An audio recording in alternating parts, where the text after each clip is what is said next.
I am at the Ouray County Museum in Ouray, Colorado. It is located inside the historic St. Joseph's Miners Hospital, which was built in 1887 and closed in 1964.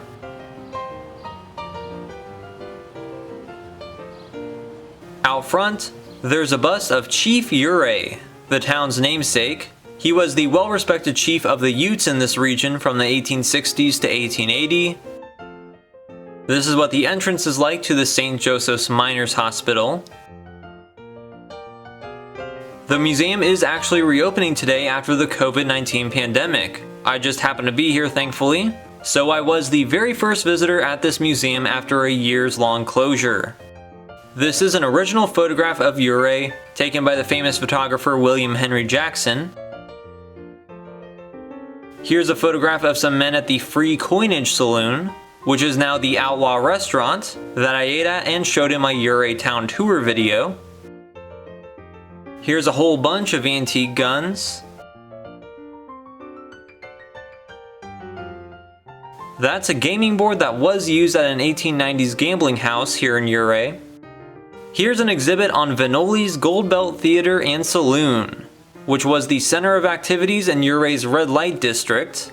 There's some brass liquor checks found at the theater, and some authentic Chinese opium pipes. This cardboard coin box was used at the theater. On the left is some wallpaper from the Gold Belt Saloon, and on the right is an ad for a Jack the Ripper play at the Gold Belt Theater. This ad was also found inside the theater. There was also Wright's Opera House, which does still stand. Here are some old Victorian bottles. Ouray was a mining town. There were lots of gold and silver mines around here, and these were excavated at the American Girl mine. There's some insulator shards.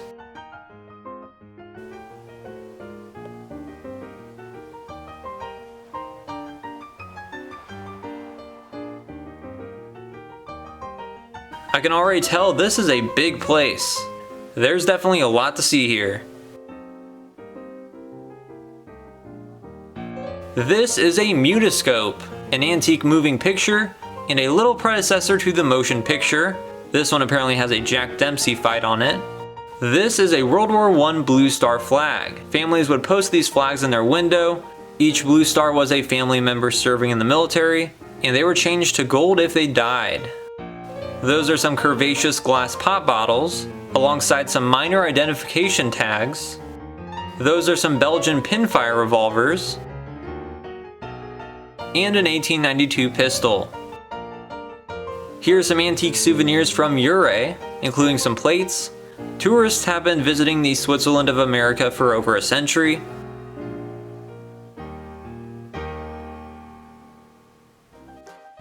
There's a safe, and an exhibit about the mail.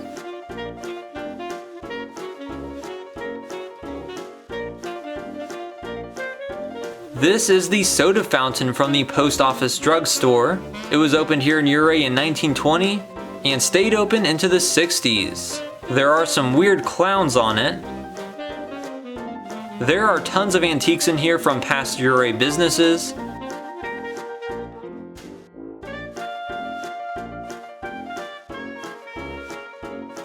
There's a miniature US Army sword that served as a letter opener. There's a 1940s tourist brochure for Ouray, the Gem City of the Rockies. It mentions Box Canyon and the hot springs.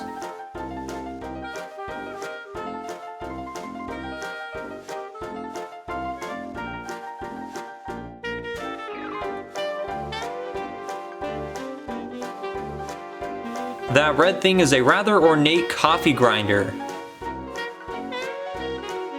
There's a Burroughs adding machine.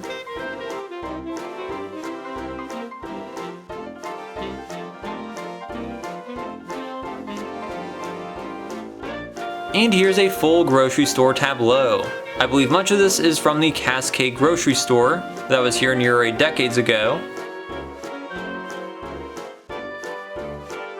Alright, this is the ranch room. There are lots of ranches around these parts. There's Ouray tightly nestled within the San Juan Mountains on this topographical map. This is a 1920s incubator that could incubate more than 200 eggs at a time. Here are various objects from ranches in the county.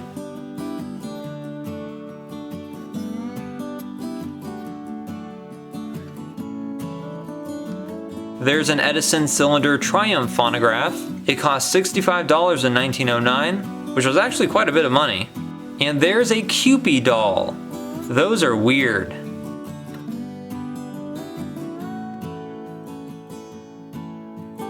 This museum has some rather old-fashioned styles of museum displays.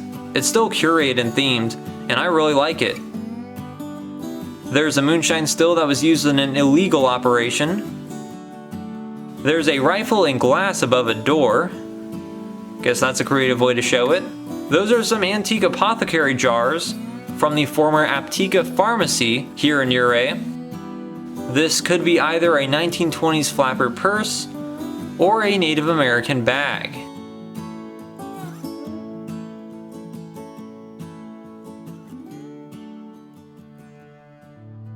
This is the Walsh Room. Thomas Walsh was one of the early prospectors here, then came to own the most successful mine in town, the Bird Camp Mine. So he had a lot of money. He ended up moving to Washington, D.C., where he built one of the biggest mansions right by DuPont Circle. I have actually seen that mansion. It is now the Indonesian Embassy. This is the McLean wedding dress. This dress was worn in the weddings of a daughter-in-law and granddaughter of Evelyn Walsh McLean, who was the daughter of Thomas Walsh. She was a super rich DC socialite, and so the next generations that wore this dress married into other wealthy DC families. So this dress was important to the Walsh McLean family. The dress was first worn at the Meme McLean wedding in 1938 in Washington, D.C. It was also worn by the bride at a posh 1960 wedding at St. Matthew's Cathedral in D.C., which I have also been to. Evelyn Walsh McLean, who did grow up here in Colorado, was so wealthy that she had her husband buy the Hope Diamond for her. It cost $180,000 in 1910. That's a replica of it there. The legendary diamond has a long history. It was for a time owned by King Louis XIV, and is rumored to be cursed and bring bad luck to all who own it. Apparently it didn't bring her bad luck. She thought it worked as a good luck charm for her, but she finally sold the diamond in 1949. Now it's at the Smithsonian. She was the last private owner of the Hope Diamond. Also, this is a 1925 portrait of Evelyn Walsh McLean. And here's a painting by a noted artist named Daniel Folger Bigelow. There's some vintage cameras. Here's an old historical marker for a caboose. That caboose is now at the Ridgeway Railroad Museum. This is the Ouray County Room, which has some artifacts regarding industries and other activities throughout the county. Here are some telephone and telegraph pole insulators.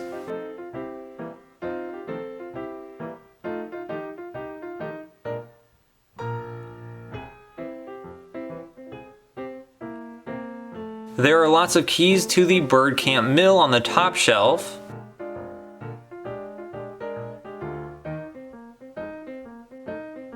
Here are some typewriters.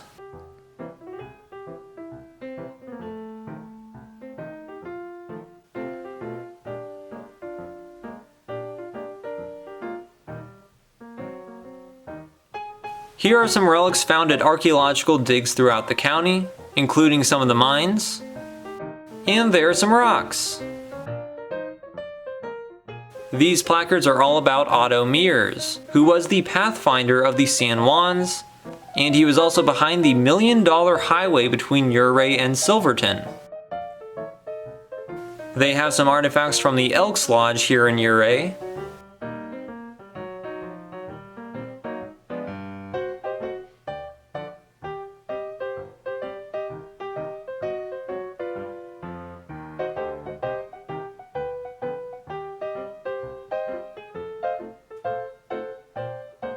Here's a bust of Lee Noose, who is from Ouray, and is the only person to have occupied the highest seats in the legislative, executive, and judicial branches of Colorado government. Here are various bank and mine certificate notes. This room has some more William Henry Jackson photographs of Ouray. He was one of the earliest photographers to document the American West.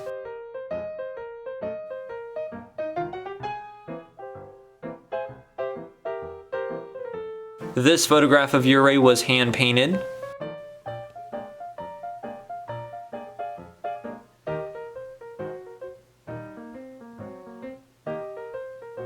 On this antique chair, there's a case made of alligator skin. Here are some electric lights. This one was used on the stage of Wright's Opera House.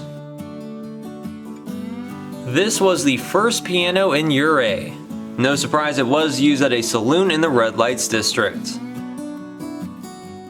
I also like that Colorado souvenir plate.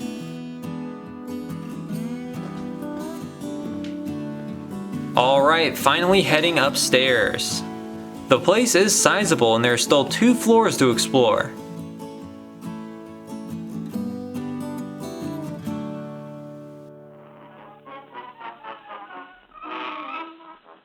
That's a 1903 44-star flag, along with some early 1900s photos of Box Canyon. This building has a lot of rooms. It was a hospital, so that makes sense. This appears to be the military room. There are lots of uniforms from World War I, World War II, Vietnam, and other eras.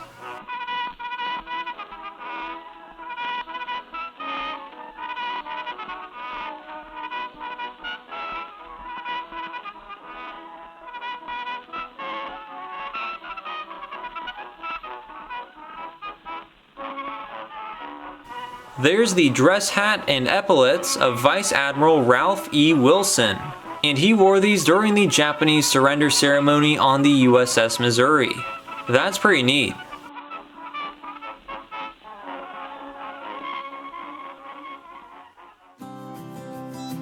This is a replica dentist's office.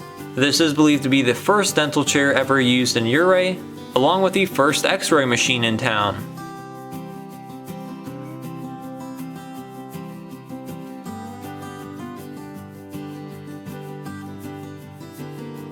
Here's some vintage band instruments.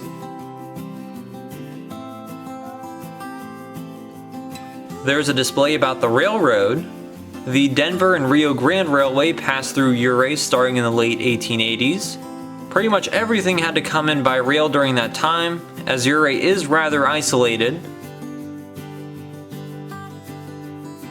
These are railroad worker uniforms. The railroad station here in Ouray burned down long ago. This typewriter is the only thing that survived. There's some more railroad memorabilia. And a coal-burning stove. This is a telegraph where you can practice Morse code. All of this is from the Rice Lumber Company. That fancy hat and sword belonged to a knight of the Masonic Temple. This room has an expansive arrowhead collection and other Native American relics.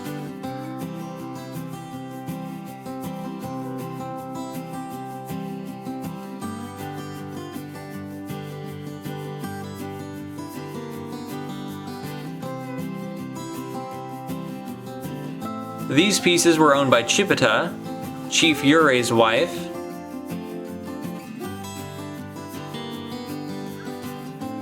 That is a rolling log, not a swastika. This is a Plains Indian ceremonial headdress and a bow with arrows. That's some cool Native American inspired stained glass. There is a display about mountain climbing. There are some massive mountains surrounding Ouray, so naturally some people have sought to climb them. Here's some antique mountaineering and ice climbing equipment.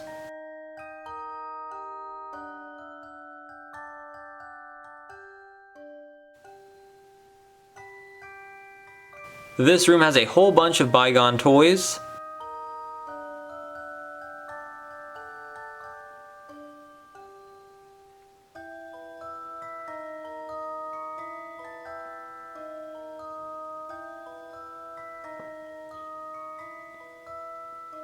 That's actually quite creepy. This room contains the furnishings of 6 pioneer families of Ouray.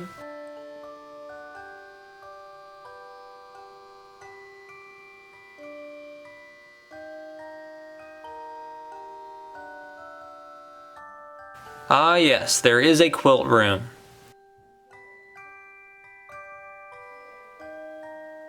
And here's a bunch of ladies' hats. I went up the back staircase, so this is what the front grand staircase looks like.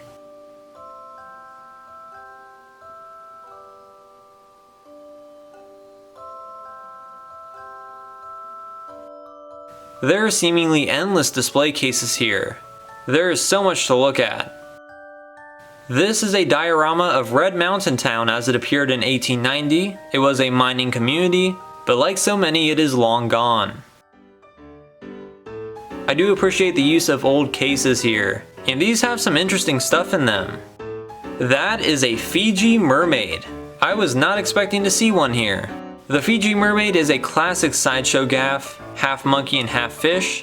These became quite popular in the late 19th century and could be catalog ordered. That's really awesome. And this is an authentic Chinese foot binding shoe. It was worn by a 60-year-old noble woman in China. Her feet by that point would have been absolutely crushed to fit in there. Along with their sideshow pieces, there's some apothecary bottles and other medicines. As mentioned, this building was a hospital from 1887 to 1964, and this is set up like a surgery room, similar to how it may have looked over a half century ago when it was still a hospital. Looks like he's had some Jim Beam, and this is an electrotherapeutic treatment box, used to electrocute away pretty much any illness. It didn't really work. This 1887 home library of useful knowledge on comparative physiognomy, showing how different people have heads that look like different animals. That's definitely not a coincidence. Here's a bathroom of the hospital. And look who's in here! That is Jim the Bear. He was a local celebrity during the early 1900s. When he was a cub, a local family took this bear in as a pet, and they raised him like a pet and had fun with him, but it was a bear. So he got bigger and rougher, so eventually they had to kill him. But he was taxidermied, and now he's in the bathroom. This is the Ike Law Office, filled with law books and other furnishings from their law office.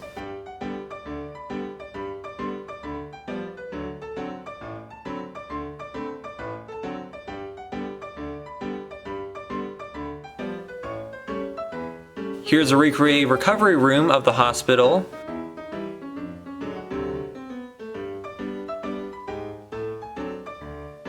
This was a Catholic hospital, I believe, so there's a nun at the bedside. There's also some antique wheelchairs. This is some surveying equipment used to survey mines around here.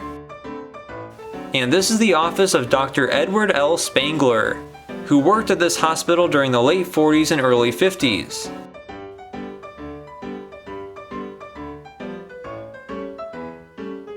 These are hobnail boots, worn by 19th century miners. They have short hobnails in them over the sole of the boot, and that helped make them extremely durable, but apparently they weren't terribly comfortable. I am now in the basement of the Ouray County Museum, which is all about mining. That is what put Ouray on the map, and was the biggest industry in this area for a long time. There is a replica mine shaft here in the museum. I guess this is the Mercy shaft.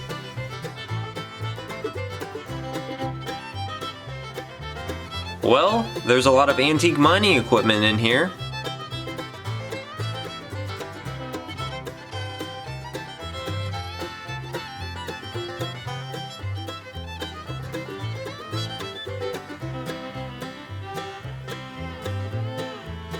There are some classic mine carts.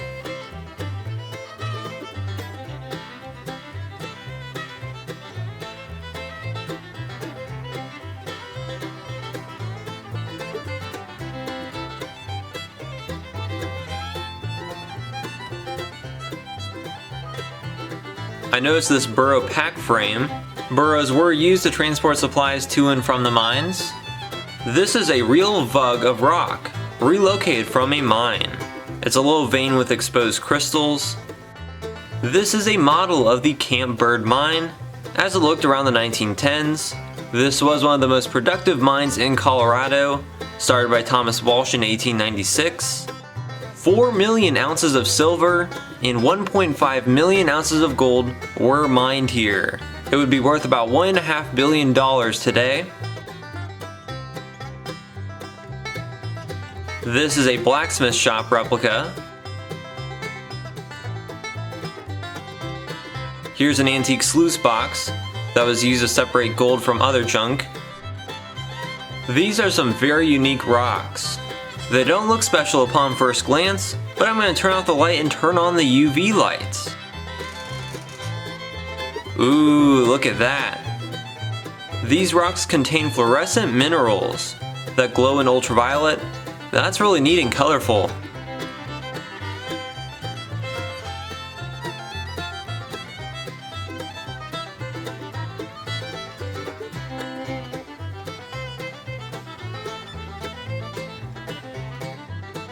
This is an assay office replica. Most mines in many western towns would have an assay back then. Here, a chemist would test the purity of metals found in mines by measuring them in different ways to make sure they were high quality and that the seller wasn't lying about their purity. And this is a big safe.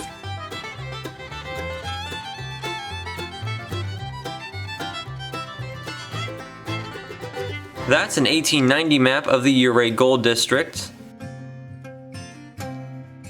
Those are railroad spikes found around the county.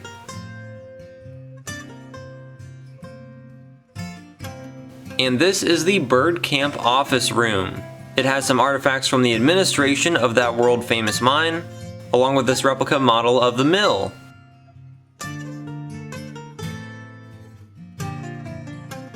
That's another assay balance.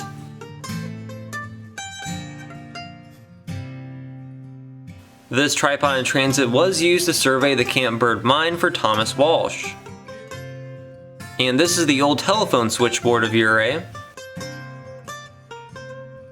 Here's yet another mine model that illustrates all the working parts in a mine operation. This is the former county jail cell.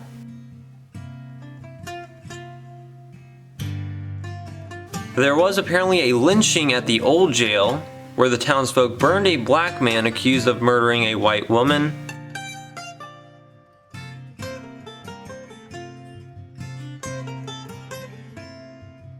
And this is the mineral room, packed with all sorts of minerals found all across Colorado.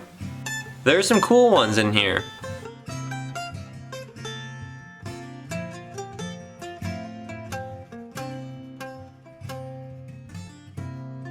There's some fool's gold, pyrite, and rhodocrostite on quartz.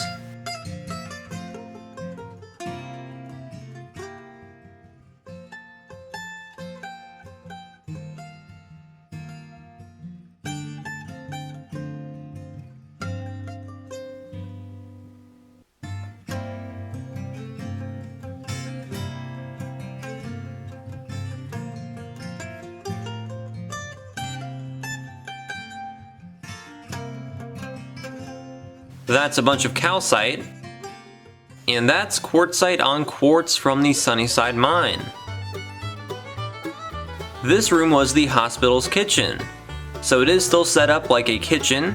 There's a mixing of kitchenware from different eras.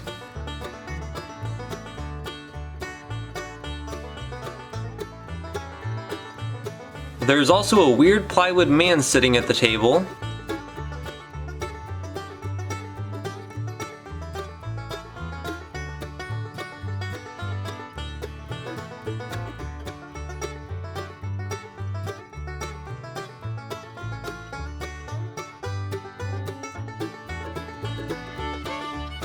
Gotta love the old waffle irons. Outside, there are a couple of relocated historic cabins. This one is the McIntyre cabin. It was built in 1873 here in Ouray. This is the Camp Bird stamp pulley. It was used at the stamp mill, which separated the silver and gold from other rock. And this is the Bab Sly Cabin, which was built around the turn of the century right by the hot springs. Apparently a lot of the furnishings in this one belong to the McIntyres. There's some more mannequins as well. The McIntyres were one of the first white families in Ouray and staked out one of the earliest mining claims. Well, I am certainly impressed with the Ouray County Museum. It's massive and they've got some cool artifacts. This is definitely among the best local county museums I've been to, and I would highly recommend visiting if you're ever in Ouray.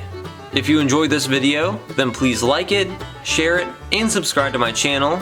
Also take a look at my other videos featuring museums, roadside attractions, national parks, and much more across these United States, including my other videos on Ouray, Colorado. Some, like a town tour, are linked in the description. Thanks for watching.